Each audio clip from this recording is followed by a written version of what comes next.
Hello, everyone. Welcome to ELI, the only podcast in India where we bring a new founder on every episode to talk about their journey and their story of building a startup.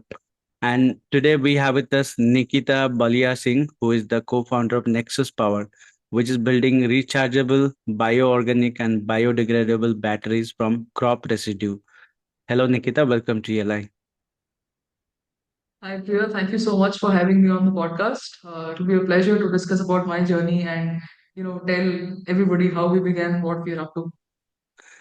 Perfect. So, Nikita, to start with, would love to begin from your introduction. Tell us a bit about yourself, your past life, your journey so far, primarily prior to entrepreneurship, and how did you sort of arrive at the idea of biocells, biofuels, and everything? So to start with, I'm Nikita, and I have a identical twin sister, Nishita, and we founded Nexus together. So we Hmm. are both the founders of the company. Um, I have, I'm a management graduate by education qualifications, and I've been into a little bit of science and technology research because, of course, we chose to get into biotechnology. So we looked at those fields as well, but like purely I would call myself a management graduate. Hmm. So I don't really have a lot of like a proper job experience. I am more of an internship person. I've had a couple of internships during college.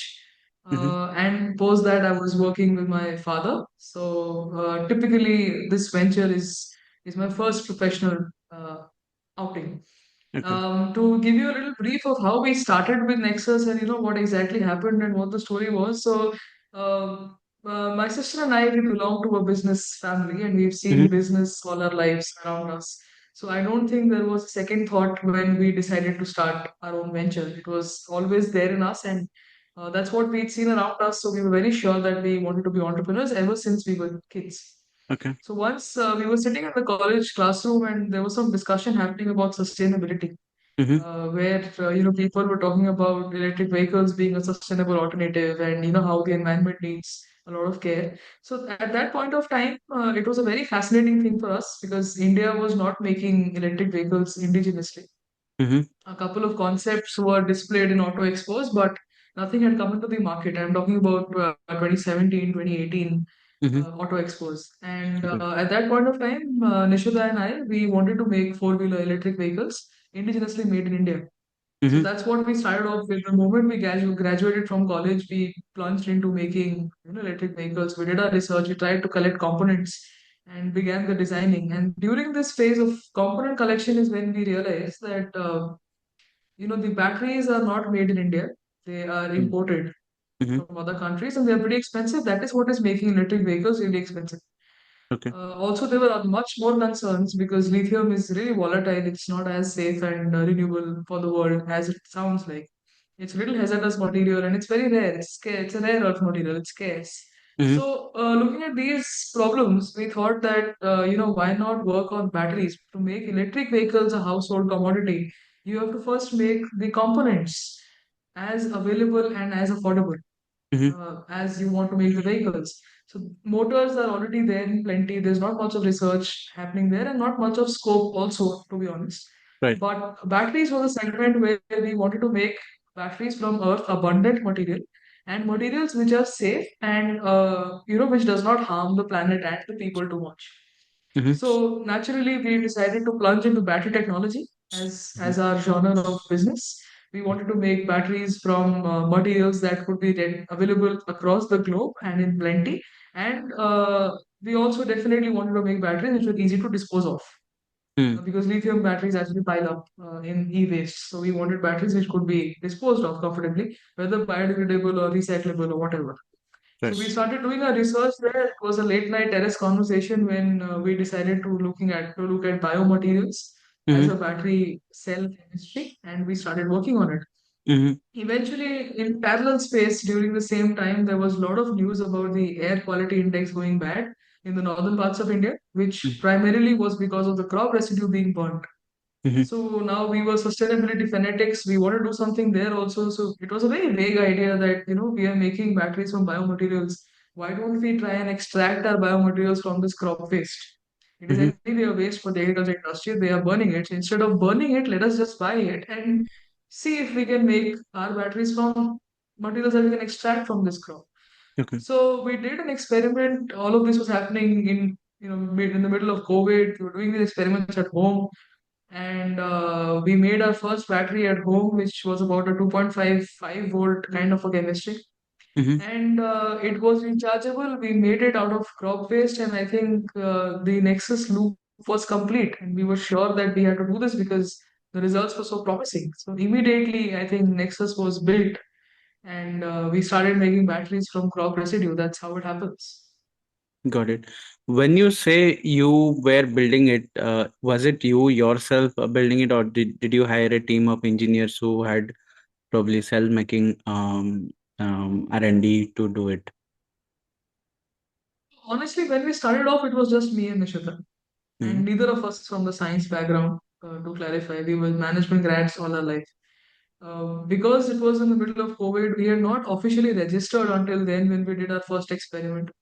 We only read through a lot of scientific papers and journals and did a lot of online research, and then matching one combination with the other, we tried to do a very simple science experiment. Mm-hmm. And this happened at home, so it was both of us. It was obviously mom and dad who helped us out in putting the different components together, and so we were the only ones who actually built it first. But eventually, companies are not built with just two people. Mm-hmm. And when you look at a raw experiment, and then when you have to scale up to a proper product which is ready to fit in the market and is at the industry standards, you need teams who are specialized at doing that. Mm-hmm. So obviously, 2021 onwards is when we started hiring team members. We gathered people who shared the same vision, who understood the kind of experiment that we were trying to do, and the kind of material we wanted to use to make batteries. And today we have a team of roughly 35, 40 people, Mm-hmm. starting off with just two of us and having 40, 45 odd members today, with intensive research and development happening in our labs in Bhubaneswar day in and day out. I Mm-hmm. think that's been quite a journey. Understood. Um, when you say something is technically feasible, that doesn't mean it is. I'm sorry. If you say something is technically possible, that doesn't mean it is feasible. Like you have to take into factor the cost, the state of the industry, what are the alternatives. So only then a technology can be adopted by masses, can go into vehicles, can go into maybe other form factors of battery. So tell us about the real life implementations, like where have you seen the fitment? Do you use it in your car batteries or two-wheeler batteries, because these are the prominent places where battery is being used. So when we started off, we started off with the idea of electric vehicles because we wanted to make batteries for vehicles and we wanted to make vehicles more affordable. That was the main vision when we started off.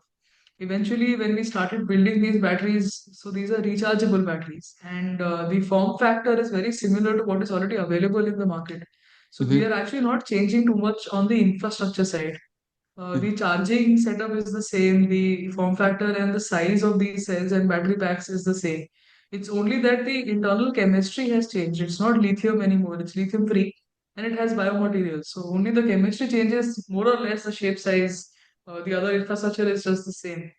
Mm-hmm. So we realized that wherever you need a rechargeable battery, you can actually fix these batteries depending on the size and the need of the industry. So Mm-hmm. that's how huge the battery market is. It's in some $1 billion, Mm-hmm. and we could actually tap any and every industry that needs a rechargeable cell. So we had a very broad horizon to ourselves. But naturally, we had to narrow down to start from somewhere, and then we could expand to other zones. So for electric vehicles, we opted to start with two-wheeler and three-wheeler options, Okay. precisely because they were already available in the country. Like they were, pretty much being used like a day-to-day commodity. There were plenty of brands, there could be plenty of tie-ups, and we actually found a lot of database for the tests and trials of these batteries. So that is why we plunged into two-wheeler and three-wheeler EVs. Of Mm-hmm. course, four-wheeler golf carts as well. I mean, that segment, which is not a very, I would say, in power and energy heavy kind of a space, but we have too many vehicles in that segment already. So it was easy to experiment. But more precisely, I think our focus at this point in time is more on stationary energy storage, Mm-hmm. which is the grid storage applications or the battery energy storage system, which is the BESS, because Mm-hmm. that is a market which is growing at a tremendously fast rate. And actually, people are not aware of it, or they have not tried to tap that as quickly as people are looking at electric vehicles.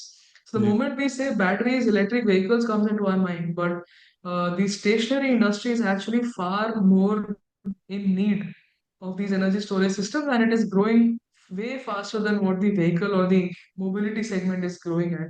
So right now we are focusing. So our primary two focus would be the stationary storage industry and the electric vehicle two-wheeler and three-wheeler segment. We are not looking at scaling beyond that, maybe for the next 1 or 2 years also. And there's plenty of scope to expand in these two markets. So we like to tap as much as possible. Got it. In the electric vehicle market, there is a jargon which is called the energy density. Like, how much energy can you capture within, let's say, 1 kg of whatever thing you're using for energy? Let's say petrol is at 100, then the lithium ions are at probably 30 or 40%. Maybe I'm wrong. But the reason why lithium works is because it can store a lot of energy within a small amount of space and weight. How would you compare that with a bio cell or biofuel? See, so the measuring unit is watt hour per kg for Mm, energy density. And lithium at the present is probably around 160, 180 watt hour per kg, which is a very promising number to have. So we are working on a concept of nanotechnology, where we are obviously trying to replicate this storage of energy, massive storage of energy in a very small, compact space, nanomaterials, basically. mhm, So typically we have definitely tried to replicate, but obviously a very fresh chemistry R&D, you don't hit exact numbers. So naturally we are not at par with lithium in terms of energy density, but we are not too far. So okay. right now we have about 120, 130-ish as a number. Pretty well for vehicles, we've gone up to 150, 160 as well. We've not tapped 180 yet, but we're pretty much at par. But in terms of, I would say, affordability, these batteries are cheaper because the raw material is very cheap. Mhm, Secondly, we have equal number of charge cycles. We have, the lifespan of the battery is almost at par with lithium. So it's not much that the customers are losing out on if they look to use biodegradable batteries that we make. mhm, But precisely when I look at the energy storage does not need a very high energy density. There, a 120, 130 watt hour per kg is perfectly aligned with the kind of industry that it is and the kind of market it is. So, we typically that is why the major focus lies in base, because that's where we sell more and that's where the need is also more. As mhm, far as vehicles is concerned, yes, the R&D will always keep going on, and you never pause your research in the labs, and you keep upgrading your versions. So today we are at 130, 140, even if we've clocked 150, but we've not quoted that yet. mhm, But eventually, the more we dig into it, the more we update our work. We obviously be at one point we will be par, maybe we will supersede the available chemistries. But having said that, every department and every zone is doing their own research. So mhm. everybody is looking to better their own product at the earliest. Right. So there is obviously fierce competition, and as a company, we are not looking at eradicating other chemistries from the market completely. Mhm, We understand the need and requirement of every different kind of chemistry available and every chemistry that can come up in the future as well. okay. So the aim here is to fill in the gap between the demand and supply, which is also in plenty. So if Mhm, you look at the amount of demand that these batteries have, and then the supply is at a complete shortage, if you look at the industry at this point in time. So the aim for Nexus is to make sure we are able to supply whatever the demand is, and not that you have to eradicate all the other available options and just be the sole, battery maker in the world. So mhm, right now, the sustainability is in, I think that is in prime position right now, and they're looking to expand sustainably as much as possible. So every industry would look at sustainable options, green options. So the demand is going to keep rising. We right. just have to kind of make sure that we're able to meet this demand that the market has. Got it. What kind of support have you received so far from government? Because I think The kind of work you are doing is also creating a lot of value for our country. For example, the dependence on lithium import from China and all, so that will reduce. Plus, it is sustainable. The big problem, like you mentioned, is the wastage, or after using a battery, you throw it out in the environment, and that causes problems, which is not there in case of bio cells. And plus, it is a indigenous technology. What kind of support you are receiving because of that, because of this invention that you have made from government? The government of India and government of Odisha have a lot of schemes for startups. Mm. And at this point in time, we are under the startups bracket, right? Okay. We've got multiple grants from the government of India under the Department of Science and Technology, under the Ministry of Electronics and IT, even under Department of Biotechnology, because we touch upon a lot of biotechnology in our research. So typically, we have actually been funded quite a lot from the government's end. Mm-hmm. From Startup Odisha as well, we got grants for product development and for monthly allowance that they have. They have few schemes. So Mm-hmm. we've been grateful that we've been blessed that way. I would say that we got all of the support from the government, and every time we've looked up for validation, these government agencies, government departments with their grants have actually validated our technology because the process of screening is stringent Mm-hmm. and there are multiple rounds of selections that happens. So if you get through and you are getting funded from the government's end with under their grants and even equity investments actually they Okay. have scale up investment schemes as well. So we've been recipients of that as well. So if government departments of science and technology are putting in the money in our research, then definitely that works as a major validation also.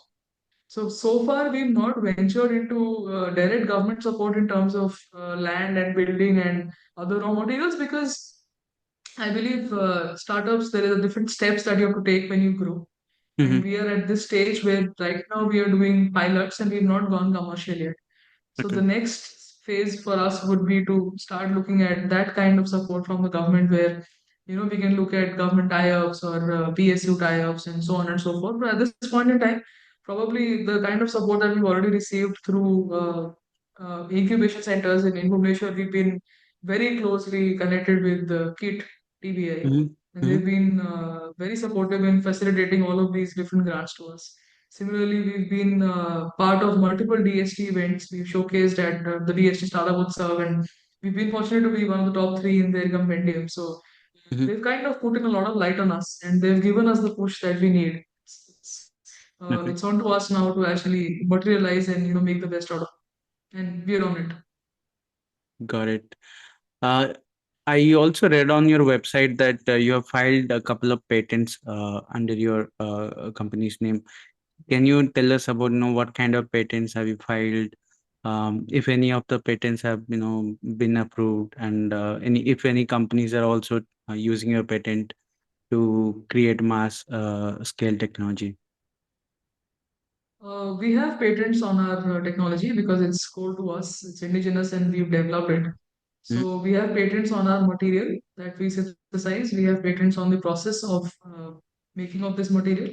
We also have patents on the design of cells, which we were doing initially. Now we fit it into the industry standards, but we still hold patents for the design and the process and the manufacturing and more specifically the material that we make is what our main patent is about.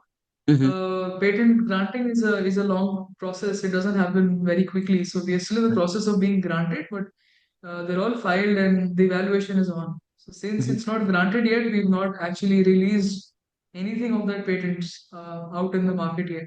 Mm-hmm. And again, subsequently, the patents have also not been licensed to anybody yet. So we hold our technology core to ourselves as of now. And we are still figuring out if we have to go the licensing way or we would do the commercial manufacturing ourselves. We are still in the middle of that juncture of deciding what we really want to do ahead with our patents. But yes, licensing is an option and that will always be open. Got it. And what about the funding aspect of the business? Like, I understand now you are doing a lot of research and it's a cost intensive affair as well. So how are you funding your operation and any plans of raising funds from VCs? We raised two rounds already, to be honest. Oh, We okay. did our first round of equity investments in 2022, Mm-hmm. and then the second came in 2024. Now we are doing our third, where a couple of PSUs and major VCs have already given us hard commitments. So Okay. we are very close to actually closing this round as of November Mm-hmm. 2025. And I think eventually, obviously, when you scale up, you need more investments as well. But we are looking to get into revenues by the end of this financial year.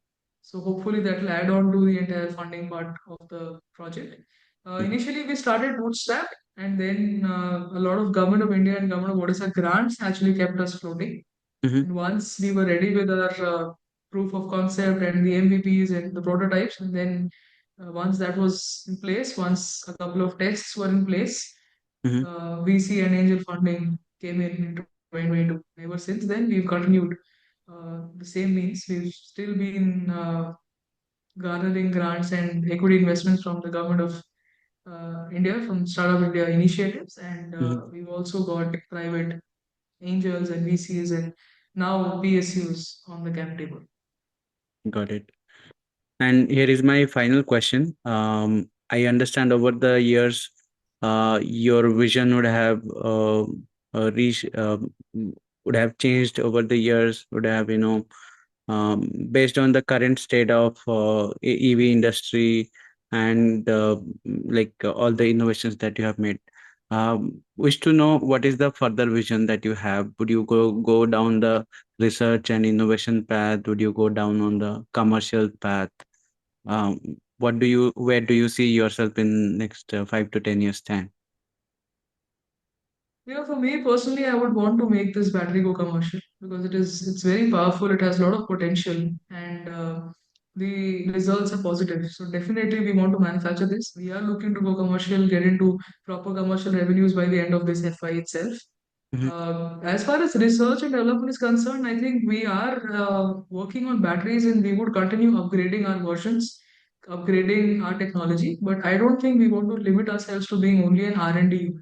Mm-hmm. We want to make the product and we want to go global with this battery of ours. So 5 years down the line, I think I will want to be one of the largest battery manufacturers of the world, largest biomaterial based battery manufacturers of the world, and I want to make sure that most of these companies that need batteries to power their devices, Mm-hmm. whether it is consumer electronics, mobility, or even stationary storage, that should be powered by Nexus. Okay. And do you think India has the potential to beat China in terms of battery as a technology? We have great skills in the country. We have a lot of resources also. I'm sure if we put the different elements together and we put them in a proper way with all our efforts, I think we are in the path of being able to be the best in the world, beat multiple countries. I don't know how much time that is going to take, but I'm sure every Indian has this fever and this fire in them. So yes, we are looking forward to that, and hopefully it'll come soon. Perfect. I think on this note, we will close the session. Thanks for joining us, Nikita. Pleasure to have you on our platform. And I think the work you are doing is really taking our country forward and really creating the innovation, the indigenous innovation that is required to take our country forward. So thanks for doing that and kudos to you. Thank you so much, and I really hope we are able to make a massive difference going forward in the sustainability and green technology genre. Thank you for having me on this podcast. Thank you, Nikita. Have a good day.